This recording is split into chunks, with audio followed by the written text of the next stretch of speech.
This is not the most popular shoe in the Adidas lineup, but it's perennially one of my favorite shoes that Adidas makes. This is the Takumi Sen 11. And this year, it's a case of the more things change, the more they stay the same. We see all the birds and all the bees and all the trees. Can we feel everything around me? Help me in the vibrations of the universe inside of me. Help me beat the shit out of my ego, please. Yo, what's going on? My name is Kafuzi and I'm a non-elite runner who reviews running shoes here on YouTube. And today, I want to talk to you guys all about the Takumi Sen 11. But before I give you my thoughts on this shoe, I do want to go over some disclosures. I'm actually not sure how this shoe got to me. I could have sworn that this is a pair of shoes that I bought myself, but I couldn't find any record of it in my email, so it must have been sent to me unless I bought it in person. But in either event, regardless of how a shoe gets to me, no one is paying me to make this video or to include their brand in this video, and no one's gonna get a chance to preview any of my footage or my thoughts before you guys get a chance to see this video on YouTube. So with that disclosure out of the way, let's talk about the Takumi Sen 11. Let's start with the specs. There's a 33mm stack height shoe with a 6mm drop, giving us 27mm of stack height in the forefoot. And in this shoe, we've got two main components. We've got Light Strike Pro, which is Adidas Race Caliber foam. And then we also have Energy Rods 2.0. That's a material that's supposed to function like a carbon fiber plate, but instead of a plate, these rods that mimic the shape and placement of the bones of the foot. On the outsole to protect this Light Strike Pro, we have Continental rubber and light traction. It's a combo that we've seen on the Adios Pro 4, and we're seeing a very similar combination of materials here and a very similar layout as well. There's a lot of similarities when you're looking at the bottom of the Takumi Sen and the Adios Pro 4. Moving to the upper, there are more similarities again with the Adios Pro 4 and kind of a lot of the updates to the Adidas racing lineup. We're seeing the light lock upper in the Takumi Sen, which is a bit of a departure from the types of upper we have typically seen in the Takumi Sen series. We've got a very thin tongue that isn't gusseted, but is sewn in on the side, so it's not going to move around too much, and it is a full-size tongue. And then around the heel collar, we've got a couple of bumper pads to help ensure good fit, but otherwise, this is a very floppy heel, which is something that I like to see in all my race product. And of course, there's the little peekaboo that's on the bottom side of this piece of felt that is supposed to make it a little bit softer in the part of the shoe that may brush up against your Achilles. This year, this shoe comes in, at least for me, at a much lighter weight. I weighed this on my scale for my US men's 9, which is a reference size. Mine came in at 6.5 ounces or 184 grams.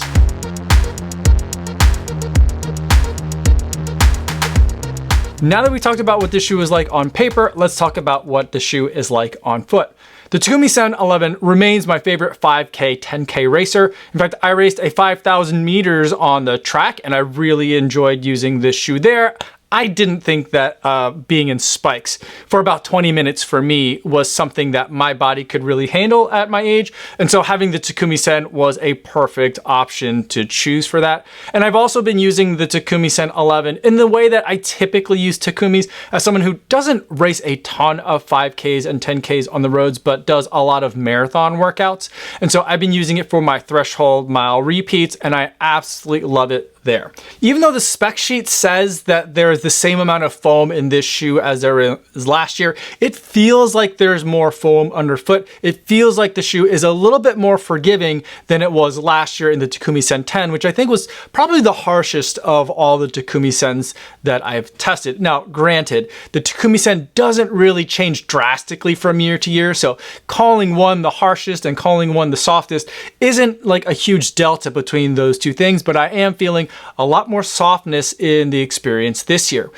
Even though it feels more cushioned than last year, the shoe still has really great pop. It still feels very agile, and it still feels like a shoe that's relatively low to the ground. I feel like I'm getting a lot of road feel without getting a lot of road harshness. And now the compression and decompression is a little bit different than the kinds of compression and decompression that I typically like to see in racing product. I typically love to see like a giant crumple zone where a bunch of foam is crumpling really quickly and then decompressing really quickly to make sure that nothing feels muddled or mushy. The experience in the Lightstrike Pro in the Takumi Sen 11 makes it feel like I'm not moving the foam as much. It's almost kind of like a sinewy or a chewy kind of like compression and decompression. And ultimately, the new Takumi Sen reminds me of the older Takumi Sens in a really good way, which is unusual when I think about it because of the fact that there have been a lot of very slow and subtle changes in a very specific direction when we look at some of the early Takumis and we look at today's Takumi Sen 11. The oldest Takumi that I still have in my collection is the Takumi Sen 8. And some signature features of this shoe, other than the Lightstrike Pro and the energy rods in this shoe, is that there used to be a very small landing pad up front and a very large medial side cutout, showing you that this shoe is really intended for you to be running fast, where you're up and spending a lot of times in your ground contact time on the toes and pushing off from the front of the shoe. And that medial side cutout is going to help make everything a little bit easier to bend.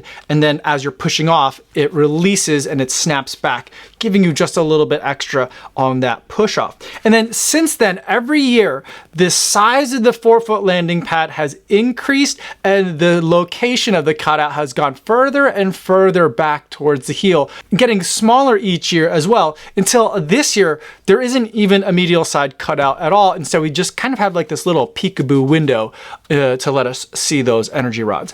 Now, functionally, there is a bit of a notch. It's not like a definite channel through the side of the shoe like we've seen in previous years. So functionally, there still is a bit of a cutaway, but it's definitely the smallest one yet. And I feel like in addition to that forefoot landing area getting bigger and bigger, this landing pad had also gotten wider. And so I think what they're trying to do is match up more of the experience that you're getting in the Takumi Sen with what we're seeing in the Adios Pro 4. And at the same time, the chemical composition of Lightstrike Pro has changed over time from what we saw in the Takumi Sen 8 to the Takumi Sen 11. So despite some of the changes that we're seeing, I am still feeling like they're staying true to the essence of Takumi, if not bringing it back to some of those sensations that I remember feeling when I ran in those earlier Takumi. So as a longtime fan of the Takumi Sen 11, I'm enjoying that the changes make it feel more like the old shoes that I really love.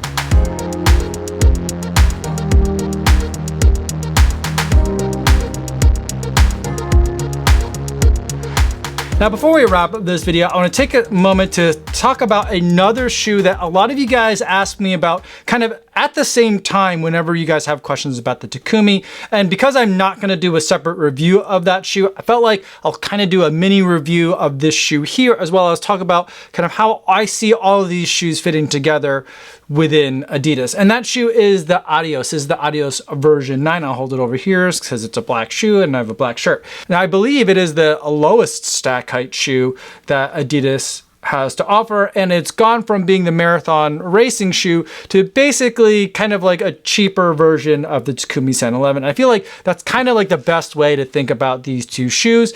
This is like the 5K, 10K racer, and this is kind of the knockdown version. Not necessarily a training companion, but I feel like these are two shoes that do kind of the same thing, at least as far as I'm concerned, as a guy that focuses mainly on marathons. But there are some other slight differences to it as well. I mean, in addition to being a little bit shorter of a static height shoe, it's 27 millimeters in the heel versus 33 in the Takumi. There aren't any energy rods in this one, but it does still have the light lock upper. It has a little bit more padding in the tongue and through the heel cup to make it a little bit more comfortable and kind of daily trainer-y, but it still has the light lock upper and it's still using Continental and light traction on the bottom for grip. And it still very much has like a racing feel. And so I would use this shoe now in that 5K road race or shorter, or I think it'd be an excellent option for someone to take onto the track. And so if you were doing a lot of workouts on the track, but you don't want to be in spikes, then I feel like the Adios 9 is a very neutral, very sock-like type of feel that will feel fast, feel low to the track, and feel like you're having a lot of that ground feel without having to actually put on spikes. So it's not quite as aggressive there. This is a shoe that's been interesting because it's kind of came onto the market in the US for like a very short minute, and then it pretty much disappeared. So it's hard to find in the US now. You're going to have to look overseas to vendors who ship to the United States. That's how I got mine. And I think that pretty much price is going to be the main consideration when deciding between these two shoes. But I also feel like even if you can spend $180 to get to the Takumi Sen 11, some people that might still nevertheless appreciate the Adios 9 are people that want to stay lower to the ground, want more of that race flat feel, and don't necessarily want energy rods. Maybe they don't really do anything for you, or maybe you find them to be interfering. Then I feel like this very neutral option in the Adios 9 could be for you. And so the way that I kind of mentally in my mind keep these shoes separate is that I like to think that Adidas has kind of built a little bit of a Takumi silo. And I feel like you have the Takumi Sen, which is like kind of the center piece of it. The knockdown version of that would be the Adios 9. And then I think there's a shoe that I've been referring to in multiple videos as the Super Takumi, and that's the Evo. And I specifically mean the Adios Pro Evo version 1. The version 2, I think, changed quite a bit. And so I don't think it fits as nicely as part of a Takumi silo. So I think of these shoes as like Takumi, Takumi Sen, and Takumi Super. I feel like the geometries on all these shoes are very similar. I feel like the sensation that you're lower to the ground for racing in any of these shoes feels similar. So I feel like there's a brotherhood amongst these three shoes here, even though only one of them is called Takumi. But I feel like this is kind of like the track version, the road version, and then the marathon version. Although for me, I think that the Evo one is too aggressive for me to take for the marathon distance. I was able to take it to the half marathon distance and set a half marathon PR in this shoe. It was very fun to run in, but maybe I liked running in it so much because I've always enjoyed what the Takumi Sen had to offer. And so when I think about the Takumi, these are shoes that I always also think about at the same time.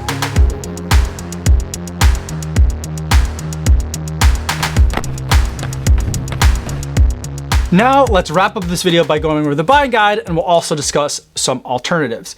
The Takumi Sen 11 continues to be an excellent 5K, 10K road racing shoe, or for those of us who are training for marathons and don't race as many 5Ks, the Takumi Sen 11 remains a really fun choice to take along with you for some of your faster workouts. This shoe retails at $180, which is, I think, the same price this shoe has been in for a long time. And I think that it's a fair price for what you're getting in the shoe. Old school 5K racers who prefer a true race flat will probably prefer the Takumi Sen 10 if you can find any of those left in your size. Or if $180 is more than you want to spend, you can save a significant amount by going to the Adios 9.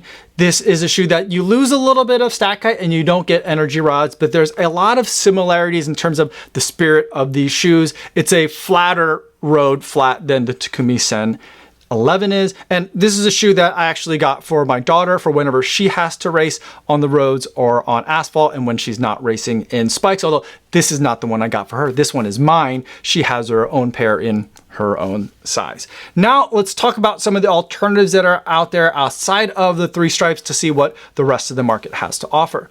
Now the first shoe I want to talk about decided to go the opposite direction as the Takumi. The Takumi this year got a little bit softer, a little bit more livable. This shoe got a lot more aggressive compared to its initial version. This is the Nike Streakfly version 2. It's got ZoomX foam and a carbon fiber plate and a very snug, a very stripped down racer upper. To me, this shoe feels like pretty much a true race flat. It might as well be spikes as far as I'm concerned. It's listed as a 5K, 10K racer, but I think of it as a mile road racing shoe, maybe a 5K shoe, because I feel like it's just so harsh. It's a very aggressive shoe that has me up on the toes and makes me feel like I'm pretty much running just on a carbon fiber plate. It is fast and it is fun for as long as you can handle the shoe, but kind of for the same reason that I mentioned I didn't want to run a 5,000 meter race on the track in spikes because I felt like that would be just too aggressive for my body to handle. For me, a lot of the times the Streakfly 2 is just a little bit too aggressive to handle. So if you are thinking that you don't like the changes of the Takumi Sen 11 or you don't like the sound of the changes, then you might want to look at the Streakfly 2. And then there's not a lot of other shoes that I can think of that are true alternatives to the Takumi Sen. And so I think this is the same shoe that I might have talked about when I talked about the Takumi Sen 10, because I think the 5K, 10K racing market is a little bit on the underserved side as far as shoes specific to that distance. And so we'll talk about the Hoka Cielo Road. And this shoe is another road racing flat, but to me, it feels low to the ground like a race flat. The upper is nice and snug and very minimal, just like I like a racing upper to be. But I just feel like there's a lack of aggressiveness in this shoe. I think there's a little bit of a shank in this shoe, but there isn't a carbon fiber plate. I just need something for this shoe to be a little bit more explosive. But if you don't like the interference of carbon and you just want to have something that feels like an old school race flat, this could be something you would consider. But those are my thoughts on the Takumi Sen 11. Let me know in the comments down below if you have any other questions about this shoe or any of the shoes that I talked about today. Or better yet, stop by the live streams that I do Mondays and Thursdays over on the Kofuzi Run Club channel. I'd love to answer any shoe questions you have over there in the chat. That's all I have for today, everybody. Thanks so much for making it all the way to the end of this video. Hopefully you guys are staying safe out there on your runs, and I'll see you in the next one. Yo, what's going on?